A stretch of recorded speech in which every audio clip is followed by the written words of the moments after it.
Merhaba arkadaşlar, kanalıma hoş geldiniz. Bugün güzel, kolay bir model başlayacağız. Kullanacağım ip şöyle orta kalınlıkta bir bebe yünü, ipime uygun kullanacağım şiş 3,5 numara. Yapım aşamalarına geçmeden önce kanalıma abone değilseniz, abone olup videolarımı da beğeniyorsanız beğeni yapmayı, yorum yapmayı, beni desteklemeyi unutmayın. Şimdiden hepinize teşekkürler. Dilerseniz yapım aşamalarına geçelim. İlmeklerimizi alarak başlayalım. Şöyle. Bu model için ilmek sayısı 2 ve 2'nin katları olması gerekiyor. Yani çift sayıda olması gerekiyor ilmek sayımızın. Yapacağımız örgüye göre bu şekilde ayarlayıp modelimizi tam denk getirerek kurabiliriz. Ben şöyle küçük bir parça sadece model anlatımı yapacağım. Onun için az bir ilmek sayısına ihtiyacım var. Şöyle ilmeklerimi tamamlayıp geliyorum. İlmeklerimi çıkardım. Daha sonra bakın şöyle bir sıra düz ördüm.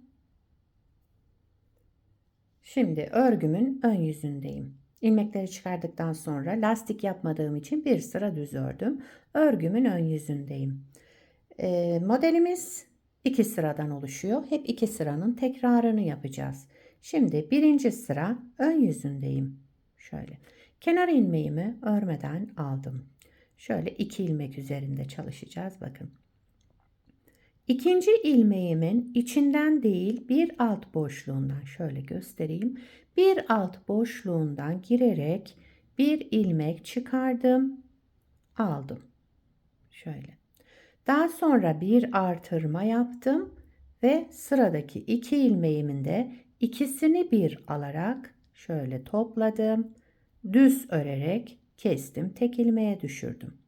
2 ilmekten burada 3 ilmek çıkarmış olduk. 1, 2, 3. Bunun arka yüzünde birini tekrar eksilteceğiz. Aynı işlemi yapıyorum. İkinci ilmeğin alt boşluğundan yani bakın ilmeğin içinden değil bir alt boşluktan girerek bir ilmek çıkardım. Daha sonra bir artırma yaptım. Sıradaki 2 ilmeğimin de ikisini bir toplayarak düz ördüm, tek ilmeğe düşürdüm. İkinci ilmeğin alt boşluğundan girerek bir ilmek çıkardım, aldım. Daha sonra bir artırma yaptım ve sıradaki 2 ilmeğimi de düz örerek kestim. İkisini bir topladım, düz ördüm, tek ilmeğe çıkarttım. Aynı şekilde devam ediyorum. Önce ikinci ilmeğin bir alt boşluğundan bir ilmek çıkartarak alalım. Daha sonra bir artırma yapalım ve sıradaki 2 ilmeğimizi de ikisini bir düz örerek toplayalım.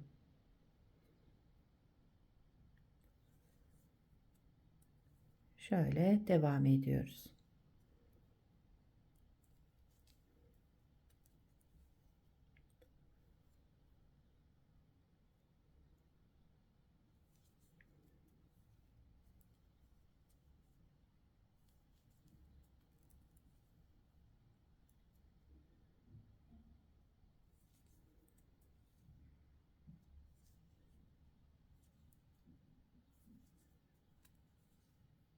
Son 2 ilmeğim kaldı. İkinci ilmeğin alt boşluğundan girdim. Bir ilmek çıkardım, aldım. Daha sonra bir artırma yaptım. 2 ilmeğin ikisini bir aldım. Düz ördüm. Kesme işlemi yaptım. Yani tek ilmeğe düşürdüm. Daha sonra kenar ilmeğimi de düz ördüm. Birinci sıramızı tamamladık. İkinci sıra arka yüzündeyim. Kenar ilmeğimi örmeden aldım. Kenar ilmeğinden sonra bakın ilmeklerimiz şöyle üçer üçer gruplar halinde. Şöyle önce 3 ilmeği tutalım. Birincisini düz ördüm. Şöyle. İpi kendimden tarafa aldım. Sıradaki 2 ilmeğimin ikisini bir toplayarak ters ördüm. Tek ilmeğe düşürdüm. Kestim yani. Birinci ilmeği düz, bir sonraki 2 ilmeği de İkisini bir ters örerek keselim. Şöyle 3 ilmeği tuttuk. Birinci ilmeği düz ördüm. Diğer ikisini bir alarak ters ördüm. Tek ilmeğe düşürdüm. Böyle devam ediyoruz. Arka yüzünde yapacağımız işlem bu. Çünkü modelimiz 2 sıradan oluşuyor. Ön yüzünde biraz önce yaptığımız gibi yapacağız. Arka yüzünde de bu şekilde tekrar birer ilmek eksiltme yapacağız. Bakın birinci ilmeği düz ördüm. Diğer ikisini de ters örerek kestim. Tek ilmeğe düşürdüm. Bir düz, sıradaki 2 ilmeği ters örerek keselim. Bir düz, sıradaki 2 ilmeği ters örerek keselim. Daha sonra kenar ilmeğimi de düz ördüm. Modeli bir kez kurmuş olduk. Modelimiz böyle arkadaşlar, bakın.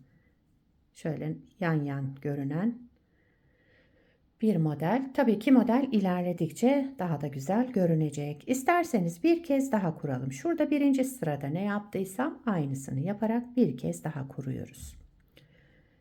Sıradaki 2 ilmeğim var, bakın. Önce kenar ilmeğimi örmeden aldım. Birinci sıra ön yüzündeyim. Kenar ilmeğini örmeden aldım. İkinci ilmeğin alt boşluğundan şöyle daha yakın göstereyim size. İkinci ilmeğin hemen alt boşluğundan bir ilmek çıkardım, aldım. Daha sonra bir artırma yaptım.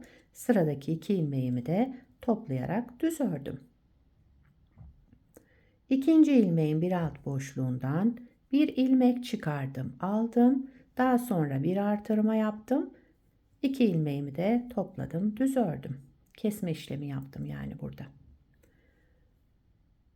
Şöyle yakın göstererek yapıyorum. Elimi takip edersiniz.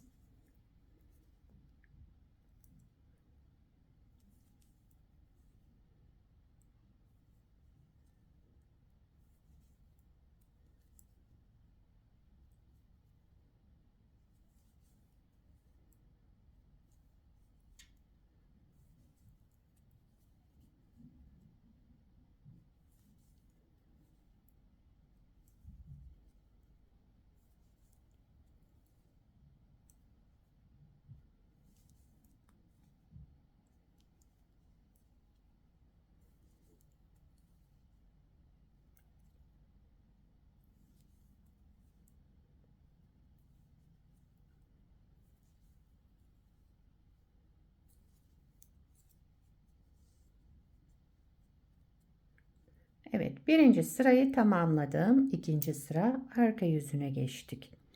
Arka yüzünde de yapacağımız işlem, kenar ilmeğini örmeden aldım. Kenar ilmeğinden sonra bakın üçlü ilmeğimiz. Birincisini düz ördüm. Diğer ikisini de ipi kendimden tarafa aldım. Şöyle ters örerek kestim. Tek ilmeğe düşürdüm. Bir düz, diğer 2 ilmeği de ikisini bir alarak ters örelim, keselim yani. Bir düz, diğer ikisini ters örerek kestim. Tek ilmeğe düşürdüm. Bir düz, diğer ikisini ters örerek keselim. Modelimiz böyle devam ediyor. Gayet kolay ve güzel bir model. Yani örgüye yeni başlayanlar bunu rahatlıkla yapabilirler.